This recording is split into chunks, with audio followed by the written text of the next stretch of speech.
అదేవిధంగా ఈరోజు నేను మాట్లాడదలుచుకున్న అధ్యక్ష, తెలంగాణ రాష్ట్రంలో డ్రగ్స్ మహమ్మారి లేకుండే, తెలంగాణ ఉమ్మడి రాష్ట్రంలో డ్రగ్స్ గురించి చర్చలు లేకుండే, గంజాయి మత్తు లేకుండే, లిక్కర్ కూడా అతి తక్కువగా ఉండే.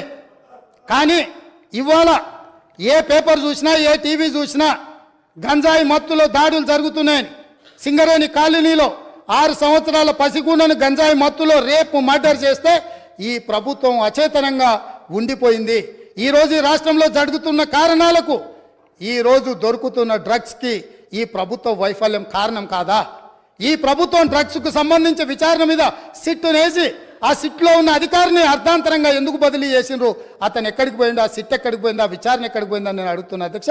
ఈ ప్రభుత్వం యొక్క వైఫల్యాన్ని కప్పుపుచ్చుకోవడానికి, విచారణలో లోపాలను దాచిపెట్టడానికి చేస్తున్న ప్రయత్నంలో నేనే స్వయంగా ఆనాడు 2017లో తెలంగాణ రాష్ట్ర ఉమ్మడి హైకోర్టులో పబ్లిక్ ఇంట్రెస్ట్ లిటిగేషన్ వేసి ఈ విచారణ మీద ఎన్ఫోర్స్మెంట్ డైరెక్టరేటు, డిఆర్ఐ, ఈ నార్కోటిక్స్ డిపార్ట్మెంట్ అన్నిటిని కూడా ఒక సిట్ను ఏర్పాటు చేయాలని హైకోర్టులో కేసు వేస్తే 2021 వరకు నేను కొట్లాడితే తెలంగాణ రాష్ట్ర హైకోర్టు ఈడీకి మొత్తం సమాచారాన్ని చేసిన విచారణను బదిలీ చేయమని హైకోర్టు ఆదేశాలు ఇచ్చిన ఈ రాష్ట్ర ప్రభుత్వం వివరాలన్నీ దాచిపెట్టింది అధ్యక్ష.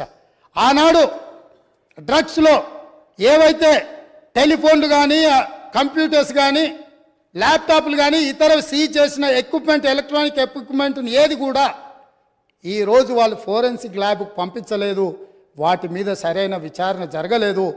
ఆ వివరాలన్నీ కూడా ఈడీ అడిగితే ఇవ్వకపోతే ఈడీ డిపార్ట్మెంట్ తెలంగాణ ప్రభుత్వం మీద contempt of court case file చేసింది అధ్యక్ష.